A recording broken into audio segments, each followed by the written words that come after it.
la gang, bienvenue à ce nouvel épisode de Mystère Voilé. Et cette semaine, j'ai de quoi de spécial pour vous autres. Je ferai pas la chanson habituelle de qu'est-ce qu'on va voir dans cet épisode. Ça fait quand même 6 ou 7 épisodes de quoi comme ça qu'on est on. Fait que vous commencez à savoir que ici, on garde des légendes dans le but, non pas des démystifier, mais juste d'explorer ça. Fait qu'on fuck ça. On saute directement au sujet. Et cette semaine, qu'est-ce que j'ai pour vous? On va parler de quoi d'assez mystérieux. Et oui, parce que les membres même de ce groupe-là sont anonymes. C'est un groupe vraiment bizarre. J'ai nommé le groupe Anonymous, qui est pas le groupe de musique qu'on connaît au Québec. Non, c'est un groupe de hackers, hacktivistes, qui se veut d'être un mouvement défenseur de la liberté d'expression, mais qui se fait complice de beaucoup de situations controversées. Alors, on regarde ça. Ça fait que, sans plus tarder, fermez les lumières et montez le volume alors qu'on explore un nouveau Mystère Voilé.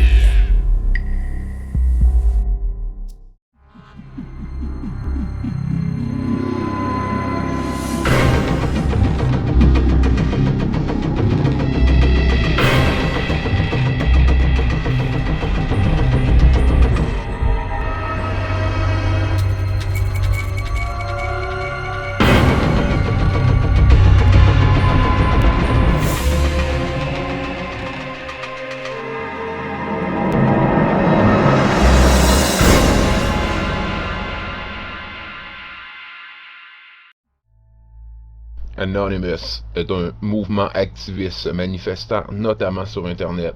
Le nom de ce collectif est considéré comme un mot désignant des membres de certaines communautés d'internautes agissant de manière anonyme dans un but particulier. Lors de manifestations physiques du collectif, les membres sont généralement masqués. Ils se présentent comme des défenseurs du droit à la liberté d'expression, autant sur Internet qu'en dehors d'Internet. Après une série de manifestations controversées, hautement publiées, et une série d'attaques informatiques par Anonymous en 2008, les incidents liés à ce groupe ont fortement augmenté. Anonymous est considéré comme étant l'un des 3 principaux successeurs de Wikileaks. Wikileaks est un site web qui s'occupe de divulguer des renseignements gardés secrets par les dirigeants mondiaux.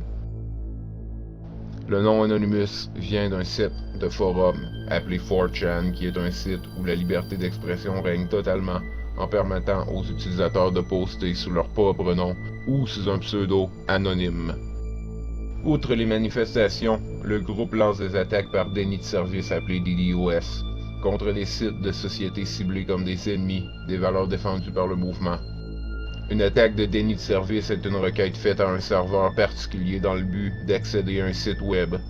Cependant, Anonymous organise des masses de personnes qui transforment leur ordinateur en botnet et qui acheminent des milliers de requêtes par seconde. Le site web finit donc par planter et la compagnie en question perd des milliers et parfois des millions de dollars. En 2008, Anonymous attaque l'Église scientologique et hack tous les sites web de l'Église, causant des milliers de dollars de pertes. Des milliers de membres d'Anonymous à travers le monde envoient également plusieurs appels téléphoniques et emails de menaces à l'organisation. En décembre 2010, des attaques ont été menées contre le site de Mastercard après que cette société ait décidé d'interrompre les services destinés à Wikileaks. À la suite des attaques, des poursuites en justice ont été entreprises à l'endroit de plusieurs des membres du mouvement démasqués par la police. À la fin 2010 et au début 2011, le groupe participe à des attaques contre des pays dans lesquels la censure sur Internet est très forte. Il crée ainsi des opérations en Tunisie, en Iran, en Algérie, au Venezuela et en Égypte. Anonymous ciblerait également d'autres pays comme l'Arabie Saoudite, la Libye, la Syrie, la Jordanie et le Yémen. Le 2 avril 2011, Anonymous lance une attaque contre Sony et le PlayStation Network, en représailles aux procédures judiciaires contre le hacker George Hotz et Gaff Choklo, qui étaient parvenus à contourner les protections numériques de la PlayStation 3 et qui étaient parvenus aussi à jailbreaker son système.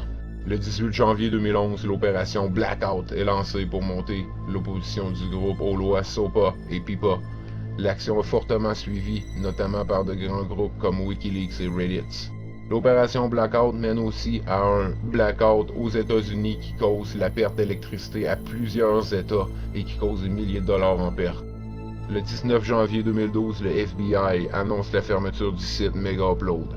Anonymous lance l'opération Mega-Upload et attaque les sites du FBI, les mettant hors ligne pour quelques jours. Le lendemain, Anonymous annonce que la cyberguerre a commencé, promettant de lancer de nombreuses attaques blitzkrieg contre le gouvernement américain. Et, il y a quelques semaines à peine, le dimanche 24 août 2014, un membre du groupe Anonymous, renommé Fame, et le groupe Lizard Squared lancent une attaque DDoS contre PlayStation Network encore, dans le but d'exposer leur manque de vigilance après la première attaque de 2011 et montrer leurs failles. Ils affirment aussi que Xbox Live est la prochaine cible. Encore plus récemment, le dimanche 31 août 2014, une attaque a été lancée contre le gouvernement pakistanais dans le but de fermer tous les serveurs associés au Pakistan pour libérer le peuple d'une censure Internet atroce. Mais Anonymous n'agit pas seulement que sur le web. Des manifestations sont régulièrement organisées sous forme de raids. Les participants descendent dans la rue, la plupart du temps menus de masques de Guy Fawkes du film V pour Vendetta. Anonymous n'étant ni une organisation ni un club quelconque, il est impossible de rejoindre officiellement les membres. Il n'y a pas de chef, pas de frais, pas de classement et aucun moyen de communication avec le groupe. Anonymous est répandu sur plusieurs médiums et sur plusieurs langues, et sont aussi présents dans plusieurs pays. N'importe qui, avec les propriétés, à la bonne place peut faire partie d'Anonymous. Alors, est-ce une organisation activiste dédiée au bien du peuple, ou est-ce de malsains hackers enivrés par le pouvoir de hacker? C'est à vous de juger, car il s'agit d'un autre mystère voilé.